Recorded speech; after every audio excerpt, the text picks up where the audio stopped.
Hey guys and gals, Neri here from Drake Wing Gaming, and some of you mounts to the Gaming Dragon today. I'm coming back at you with the Let's Play episode of Far Beyond the World. Alright, let's go ahead and jump in, shall we? Alarm chain, you were up and let's go. You live here alone?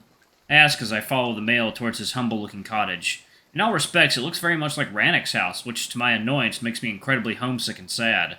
I won't get to see it ever again. No, usually my wife and daughter keep me company. But they're away now, visiting with their grandmother a village over. The male chatters on, opening the door and guiding me inside with a swish of his paw. Well, that's nice. It's hard to pay attention to what he's saying over my constantly shifting mood, but I'm pulled back into the conversation by his last words. She's taken ill, most likely. It'll be her last spring. They're saying goodbyes. Shouldn't you be there with them? And who would look after my herd? There's sheep and cattle going missing every night. Missing? Thieves and ruffians, most likely. I've been lucky thus far, but some of my neighbors lost as much as half of their livestocks. The city guards supposedly do what they can, but it's not like the rich folk in their fancy houses worry about us peons out here. He scoffs dismissively, gesturing towards the table. Please, sit. My home is your home, but yes, I'm needed here.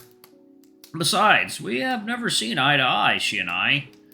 Better she goes in peace than be forced to endure my sight. So, what'll it be? Cool milk or mulled wine?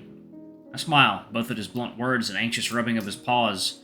He seems genuinely happy to have guests, so I decide to relax and sate my curiosity. Mulled? Boiled with spices and herbs. It'll warm me up on this chilly morning in a flash. It does sound good. That sounds quite lovely, if it wouldn't be too much trouble. No trouble at all, if I'll get to wet my whiskers as well. Ha ha ha. He laughs and walks over to a large brick stove. There's a fire going deep inside its bellows, with two pots bopping in a merry rhythm of the boiling contents. Make yourself comfortable. The furniture ain't much, but I've never been an artisan. He mutters as he fills a pot with wine and sets it on one of the metal rings. I look down to the bench on which we're seated. It's simple, true, but comfortable. Functional is always better than pretty, I say. Pretty things tend not to last long. Yes, you've made them yourself? Indeed, why waste money on some overpriced city pots when I can cut wood just as well? I smile, noticing Ranok tracing his paw across the armrest, clearly admiring the craftsmanship while the tiger rummages through his cupboards. Gentle flickers of the wolf's tail tell me that he's quite pleased with the other man's work, and I'm almost taken in by it. Almost. It's taken me long to remind myself that I'm angry with him. Before I get to sour my mood again, the farmer plops a wooden plate in front of us, filled with some smoked meats and cheeses. Here you go, eat up while I get the wine ready. Thank you. I nod, idly picking at the food as not to appear ungrateful. The food is nice, but I'm not very hungry, both on the account of a filling breakfast and the fact that my stomach is now tied in knots. The manners are lost on Ranok, however, who simply looks around in complete disinterest. I've noticed the collar, dear boy. I hope you're not in any trouble. I know what those mean, he says softly, taking advantage of Ranok's distracted state. Second, you know, coffee time.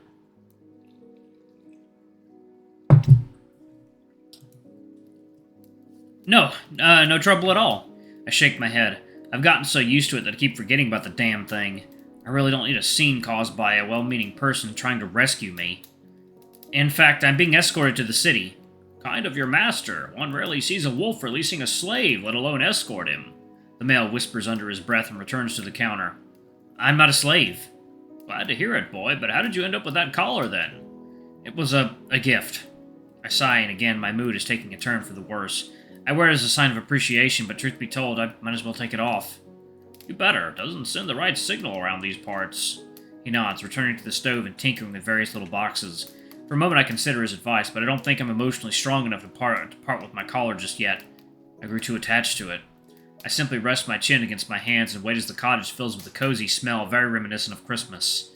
It must be all the spices and herbs he's mixing in. Does he speak Tiggery, or is he purposefully rude? The farmer bobs his head towards Ranok, whose gaze is glued into the window in the world beyond. It's very obvious that the wolf would rather be out there than here. As he doesn't respond, I finally elbow him, drawing a reaction from the male.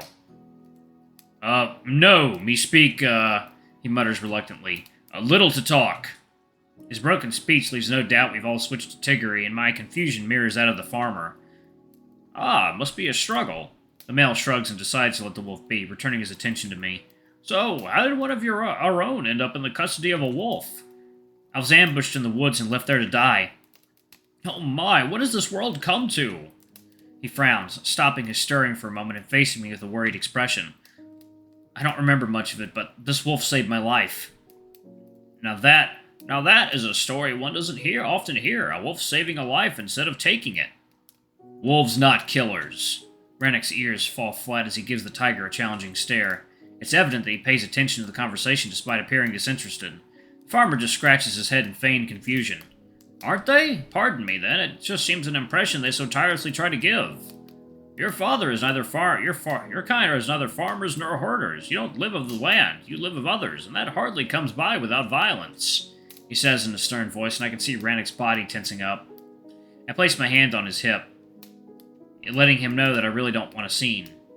We're guests here, after all. Thankfully, the tiger simply says his piece and moves on, bringing over the boiling pot to the table. Either way, what's done is done. Like you know, it is coffee time. Alright, guys and gals, and we are back. Okay. He pours a generous share into a large mug and pushes it over to me. Here you are. The tiger smiles, continuing to distribute drinks while I take hold of the warm mug. It feels nice to have the heat seep into my skin through the clay, but the smell, it's near intoxicating. I take an impatient sip, and my tongue is hit by a symphony of flavors I haven't felt in, well, ever. The wine is fruitier than a regular one, and somewhat sweet and tart at the same time, almost as if someone had melted a berry-flavored lollipop. I moan, taking the experience in with satisfaction. The herbs and spices push the whole thing over the edge, delivering a pleasant warming sensation radiating down my throat. Thanks, but no drink. The wolf refuses, either suspicious of the fragrant beverage or simply in protest against the previous words of our host. Are you sure it's delicious? I'll leave it here in case you change your mind. If not, more for me and the wee lad. I wouldn't mind seconds. I gasp between greedy mouthfuls.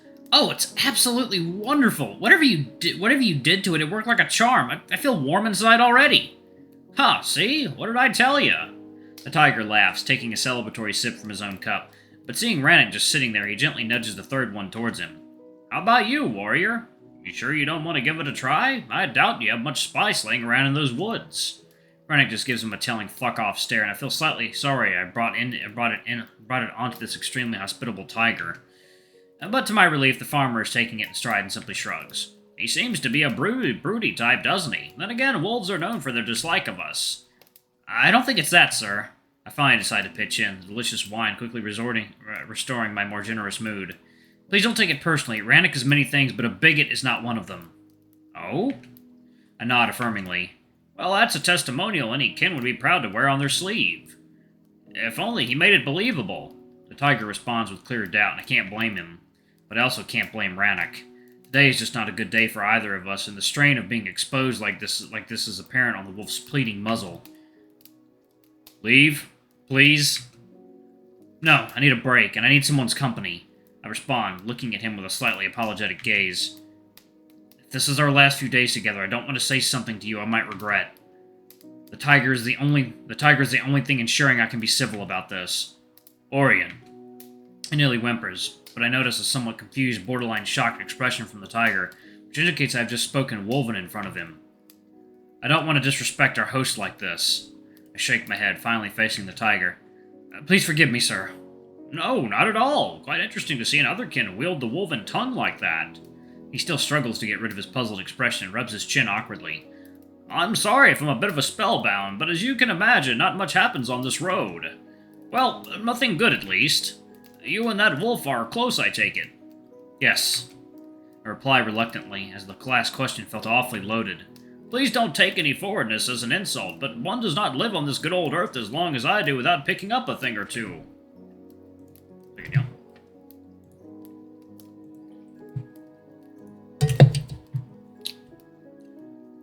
There seems to be some tension here. Yes, we're having a disagreement. Oh? I shuffle slightly in my seat, unnerved by his intense stare, but at the same time, it would feel good to talk it out with someone, even if it means venting out the gist of things. He's made me a promise that he now refuses to keep. Aye, promises are serious things, the farmer muses, taking a prolonged slurp and giving a curious glance to the wolf. The Especially between friends. I take it that's what you are. Ranok meets his gaze and nods, clearly aware of the conversation. Listen to me, Wolf. Kin come in all shapes and sizes, and they always stick to their own, he says in a rather harsh tone, preceded by a kinder look in my direction. Bridging that natural chasm takes a soul that soars above all other, for it sees beyond what's temporal. If light blessed you and crossed your path with such a spirit, you do not let go so easily. For they are 1 in a million. You seem to be one of them yourself. I smiled gently, returning the compliment between the sips of the mulled wine. Ha! Maybe. Wasn't always the case. The tiger shrugs. I used to be wary of strangers, be they otherkin or tiger. In fact, if you saw a tiger in these parts who weren't local, you could be sure that he was either an imperial agent looking to tax ye, or a noble bored out of his wits chasing adventure. The male scoffs into the distance. Only 2 certain things in life, death and taxes. Ha! Well spoken, my lad, well spoken indeed. He laughs at my quip, and I decide to entertain this shift in conversation. It's a good distraction from my current predicament. I can understand the drive to seek adventure, too. It's nice to shake up one's life. Perhaps, but nobles don't shake up theirs. Usually it's us wee folk who end up shaken, either for gold or left with a burning scar to mend over the following decades. The farmer's tone of voice takes an unexpectedly somber turn. What do you mean?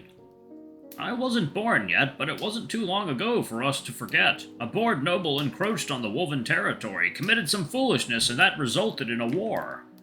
The tiger sighs heavily and swaps places with Ranok, him looking wearily into the world beyond the window, and my wolf finally looking indoors towards us. That war engulfed everything, all the way to the Strandbard, burned farms, killed livestock, countless lives lost. But the tigers won the war. Did we? Didn't feel much like winning. Not to us, wee folk at least. He scoffs yet again. This land is desolate and barren. Hundreds of families slaughtered or fled, never to return. They might call it the Heartland, but in truth it became a wasteland. Nobles are fine, of course. He jeers, taking a long, spiteful swig of his cup.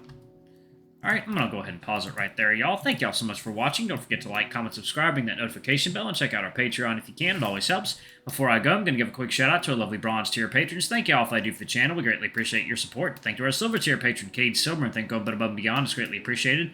And thanks to our 3 gold tier patrons, Zeke, Toby, and Blue Wolf Alpha. Y'all are awesome. We love you. Thank you for subbing to Ultimate Tier. Anyway, if y'all want to get your names in the credits, get access to all of our safe for work contents as little as $5 already. I love you all, and I'll see y'all in the next video.